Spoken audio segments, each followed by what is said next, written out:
In the ever-changing global political landscape, Russia remains a presence that the Western world cannot ignore. Despite enduring sanctions, economic pressure, and diplomatic isolation, Putin has remained firmly in control of the Kremlin, extending Russia's influence to every corner. So, what exactly makes Russia so confident? Or more importantly, why can't the West ultimately shake off Russia? It's not just because of Russia's nuclear arsenal, but rather the trump card in Putin's hand that forces the Western world to re-evaluate its policies towards Russia at critical moments. The relationship between Russia and Europe can be traced back to the Middle Ages, when the Russian Principality began to gradually grow into an expanding empire. During the reign of Peter the Great in the 18th century, Russia began to learn from the West, pushing for modernization reforms to close the gap with Europe's advanced nations. However, this was also the period when Russia began to make its presence known on the European stage. Peter the Great, through a series of military actions, particularly the victory in the Great Northern War, expanded Russian territory to the Baltic coast, entering the power center of Europe. This made Russia an undeniable force among the European powers. The fear and wariness of European countries towards Russia reached a peak during the Napoleonic Wars in the 19th century. Not only did Russia successfully resist Napoleon's invasion, but it also counterattacked all the way to Paris, becoming a key force in defeating France. Thereafter, Russia continued to play an important role in European affairs, suppressing revolutionary movements across Europe and working with other conservative forces to maintain the old power structures. This stance made many European countries deeply suspicious of Russia, seeing it not only as a geopolitical threat, but also as a potential destabilizer of internal European stability.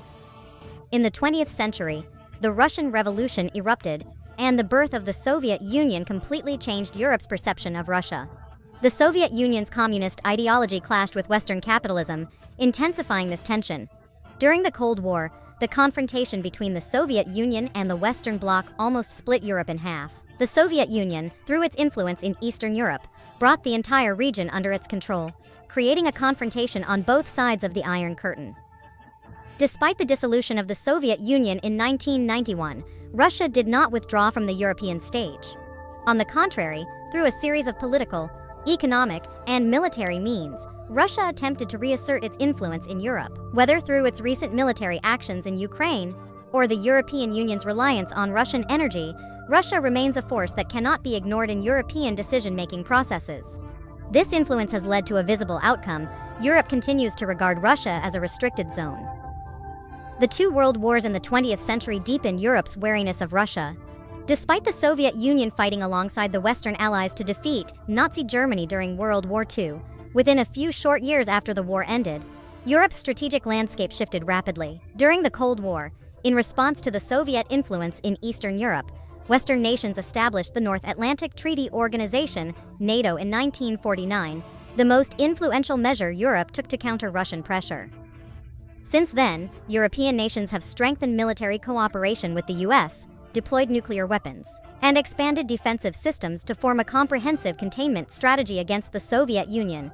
Although this strategy prevented the outbreak of a large-scale hot war, it created a long-term standoff between the Eastern and Western blocs in Europe. After the Cold War ended and the Soviet Union collapsed, Europe briefly enjoyed a peace dividend. Russia also attempted to integrate into the Western world. However, Western countries' wariness of Russia never disappeared. With Putin's rise to power, Russia once again became an important adversary in Europe's eyes. In response to Putin's hardline policies, European countries have increasingly relied on collective action and international cooperation. In the modern context, Europe's approach to Russia relies more on economic measures and diplomatic pressure. The European Union (EU), as a multinational organization, has played a key role in addressing the Russian issue. By imposing economic sanctions and restricting Russia's economic activities in Europe, the EU seeks to weaken Russia's influence. For example, after the 2014 Ukraine crisis, the EU quickly imposed sanctions, restricting Russian banks' access to European financial markets, banning military exports to Russia, and freezing the assets of certain Russian officials. Besides economic sanctions, Europe has also strengthened NATO to counter Russia, particularly in the Baltic and Eastern European states, where NATO has deployed more troops and defense systems to respond to what they perceive as a possible Russian threat. In recent years, large-scale military exercises in these regions by NATO are not only a show of force, but also a clear deterrent signal to Russia. The US has played an indispensable role in Europe's strategy to contain Russia. Since the Cold War, the US has been the backbone of NATO, providing substantial military support to Europe. Even after the Cold War, the US has maintained deep involvement in European affairs. In recent years, as Russia's actions on the Ukrainian issue have grown tougher, the US has increased its support for Europe by providing military aid to Ukraine, bolstering its military presence in Eastern Europe, and promoting joint sanctions against Russia on the international stage. The US continues to play a leadership role in Europe's strategy to counter Russia. Within Europe, although there are sometimes differences among countries on the Russian issue, overall, European nations recognize the need to address the Russian challenge. Whether through NATO's military strength, the EU's economic sanctions, or close cooperation with the US, Europe has developed a multi-level, multifaceted strategy to deal with Russia. However, it is clear that despite the measures taken by Western countries, they still cannot completely free themselves from Russia. Some argue that this is because Putin holds a trump card in his hand. That trump card is Russia's nuclear energy cooperation with the EU. This partnership is not only long-standing but also remains strategically significant in today's global energy landscape. Since the Soviet era, Russia has accumulated a technological advantage in the nuclear energy sector and gradually expanded its cooperation network in Europe.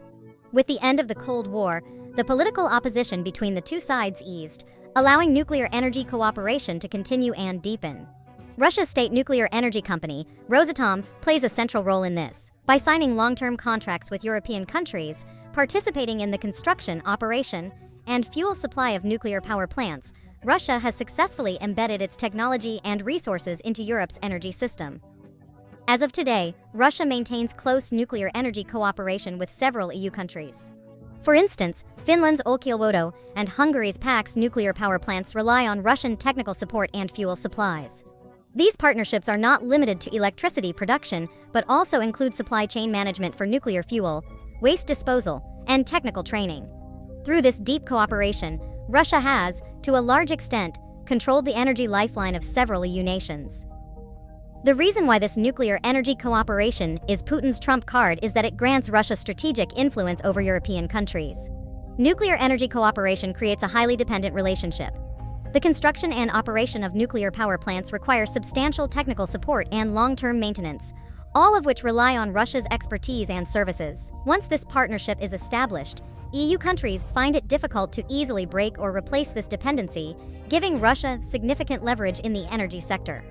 If Russia decides to cut off or limit this cooperation, it could pose a major threat to the energy security of the affected countries. Moreover, nuclear energy cooperation involves massive economic benefits.